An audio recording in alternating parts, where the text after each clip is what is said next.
अस्सलाम वालेकुम वरहमतुल्लाहि बरकातहू सजनों बेलियो मित्रों की हाल चाल है। मैं थोड़ा दोस्त मोहम्मद रिखिजर तुसी देखते पे हो अपना चैनल पंजाबी वसेब ते अज पंजाबी वसेब ते जनाब मैं व्लॉगिंग लैके थोड़ी खिदमत हाज़र हाँ। काफ़ी दिनों तो बाद मैं वीडियो डाल रहे हैं इस वास्ते कि थोड़ी मसरूफियत की बिना ते मैं वीडियो जनाब पंजाबी वसेब ते ना पा सकिया।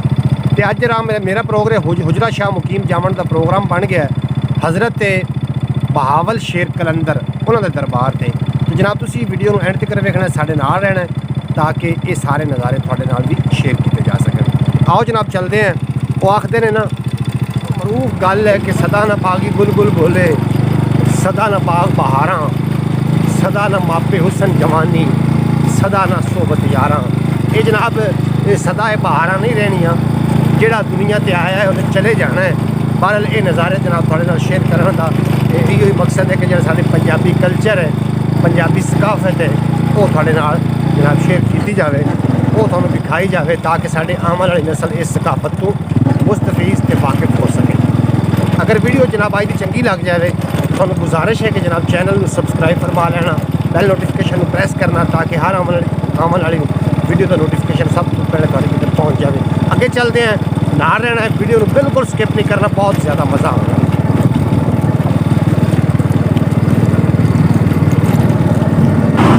असा पुत्र पंज दरियावां दे असा वेले दे मंसूर असा सूली ते बुत चाड़ के असा वेखे जलवे तूर। असा पुत्र पंज दरियावां दे असा धरती कान शिंगार असा वंडे फुल खलूस दे बने धरती दी महकार। असा पुत्र पंज दरियावां दे असा यारां दे हाँ यार। प्यारे नाजरीन मैं पहुंचा जनाब भाई मोहम्मद मज़हर नकियाना MPSS स्टूडियो वाले तो वो जनाब अज उन्होंने छबील लाई हुई है इतने ना रोड के उत्ते जी थोड़ा नज़र आ रही है ये जनाब उन्होंने छबील लाई हुई है क्योंकि मुहर्रम उल हराम का अज 9 तारीख है और सारा दिन भाई मोहम्मद मज़हर ने जो छबील का सिलसिला जारी सारी रखना तो अगे चलना है जनाब आप हुजरे शाह मुकीम तई इंशाअल्लाह ताला बाकी के जो नज़ारे ने वो थोड़े नाल शेयर करांगे। भाई मज़हर साहब को पूछने हैं कि उन्होंने कोई गलबात करनी पंजाबी वसेब से कोई गल करना चाहोगे मुहर्रम उल हराम के हवाले नाल? जी ये मुहर्रम उल हराम के हवाले नाल मैं गल करनी चाहांगा। मुहर्रम के दिनों दे विच पानी पिलाना इस तो वड्डा दुनिया ते सवाब कोई नहीं। बस जी मेरा तो इतना हवाला है तुहानू आवाम नू कि किसी भी लगे जाते मुसाफिर तुसी पानी पिला दो माशाअल्लाह तुहानू उनका सवाब बेहद ज़्यादा मिलता है जी। मैंने इत्थे एक शेर भी याद आ रहा तो मैं चाहना कि मैं पंजाबी वसेब चैनल दे राहीं थोड़े नाल पीर अपना भाई नसीर बाबा नसीर बलोच उन्होंने लिखे हुआ कलाम है कि नीवा हो के वग दरिया दिया पानियां तेरे कंढे जग दरिया दिया पानियां तेरे में तस्सा कुस गया काफला तैनू लगे अग दरिया दिया पानियां। जनाब मैं जी जगह तो गुजरे हाँ छोटे छोटे बच्चे भी तो सारे जनाब ये मसरूफ ने पानी के छबील के अपना जी इन्होंने छबील लाई हुई ने तो जनाब मुहर्रम उल हराम का ये नेक महीना है तो चाहिए कि जनाब इस सादा हासिल की जाए। अगे चलते हैं जनाब। असा पुत्र पंज दरियावां दे असा वेले दे मंसूर असा सूली ते बुत चाड़ के असा वेखे जलवे तूर। असा पुत्र पंज दरियावां दे असा धरती कान शिंगार असा वंडे फुल खलूस दे बने धरती दी महकार। असा पुत्र पंज दरियावां दे असा यारां दे हाँ यार असा रांझे देस वफावां दे असा दुल्ले दी ललकार। असा पुत्र पंज दरियावां दे असा गैरत दी यलगार असा इज्जतां दे सब राखे असा दो धारी तलवार। असा पुत्र पंज दरियावां दे साडा वारिस नानक मान असा लाशा सदके कीतियां असा धरती दी पहचान। ये जनाब बहुत बड़ा ज़खीरा है या फिर जेड़ा ज़खीरा है कि ये जनाब बहुत बड़ा ज़खीरा है छांगे मांगे तो जंगल जेड़ा है या फिर वो वड्डा है या फिर ये जो ज़खीरा जो तुम देख रहे हो ये बहुत ज़्यादा ही बड़ा है।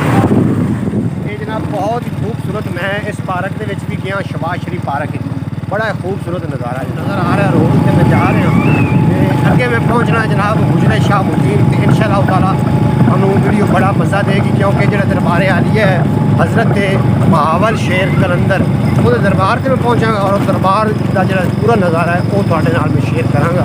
तुसीं ਵੀਡੀਓ ਨੂੰ ਐਂਡ ਤੱਕ ਵੇਖਣਾ ਤਾਂ ਕਿ ਜਿਹੜਾ ਪੂਰਾ ਨਜ਼ਾਰਾ ਹੈ ਉਹ ਤੁਹਾਡੇ ਨਾਲ ਸ਼ੇਅਰ ਕੀਤਾ ਜਾ ਸਕੇ। ਜਨਾਬ ਅੱਗੇ ਚੱਲਦੇ ਹਾਂ। ਅਸਾਂ ਪੁੱਤਰ ਪੰਜ ਦਰਿਆਵਾਂ ਦੇ, ਅਸਾਂ ਪੁੱਤਰ ਪੰਜ ਦਰਿਆਵਾਂ ਦੇ, ਹੈ ਥਾਂ ਥਾਂ ਸਾਡਾ ਸ਼ੋਰ, ਹੈ ਬੁੱਲੇ ਸ਼ਾਹ ਦਾ ਆਖਣਾ, ਵਿੱਚ ਗੌਰ ਪਿਆ ਕੋਈ ਹੋਰ, ਵਿੱਚ ਗੌਰ ਪਿਆ ਕੋਈ ਹੋਰ।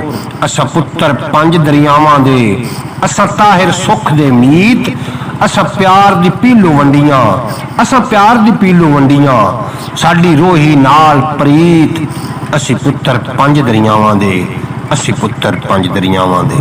हाँ जी प्यारे दोस्तों, मैं पहुंच चुका जनाब गुजरा शाह मुकीम जो तुहानू पीछे सड़क नज़र आ रही है, ये मैनू लैके जाएगी गुजरा शाह मुकीम दरबार, दरबार हज़रत बहावल शेर कलंदर वो दरबार से मेरे नाल ही रहना जनाब, तुहानू वीडियो बहुत मज़ा देगी। वीडियो अपनी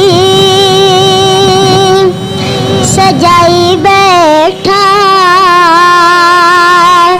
नयास मदनी दिलाई बैठा, कुल अपनी सजाई बैठा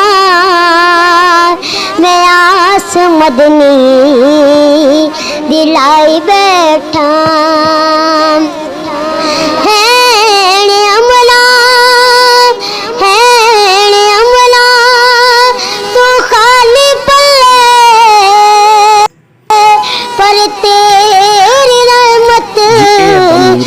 बल्ले बल्ले जिक्र तेरा आका, जिक्र तेरा करके सुना मैं बात अपनी बनाई बैठा। ਇਹ ਜੀ ਬੈਰੂਨੀ ਗੇਟ ਦੇ ਸਾਹਮਣੇ ਦਰਵੇਸ਼ ਲੋਕ ਬੈਠੇ ਨੇ ਔਰ ਇੱਥੇ ਇੱਕ ਬਹੁਤ ਬੜਾ ਨਗਾਰਾ ਵੀ ਪਿਆ ਹੈ। ਆਓ ਤੁਹਾਨੂੰ ਨਗਾਰਾ ਵੀ ਜਨਾਬ ਵਿਖਾਈਏ।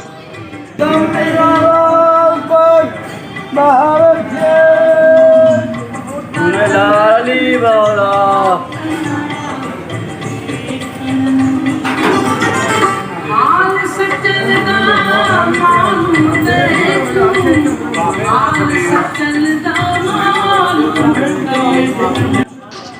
उम्मीद है कि अज का व्लॉग तुहानू अच्छा लगा होएगा। अगर व्लॉग अच्छा लगा हो तो जनाब सबसक्राइब फरमा लेना, नाल बैल नोटिफिकेशन होएगा यानी टल्ली होएगी उन्होंने भी खड़का लेना ताकि अगली वीडियो थोड़े तक सब तो पहले पहुँच जाए। इजाज़त दीजिए, थोड़ा तो मेरा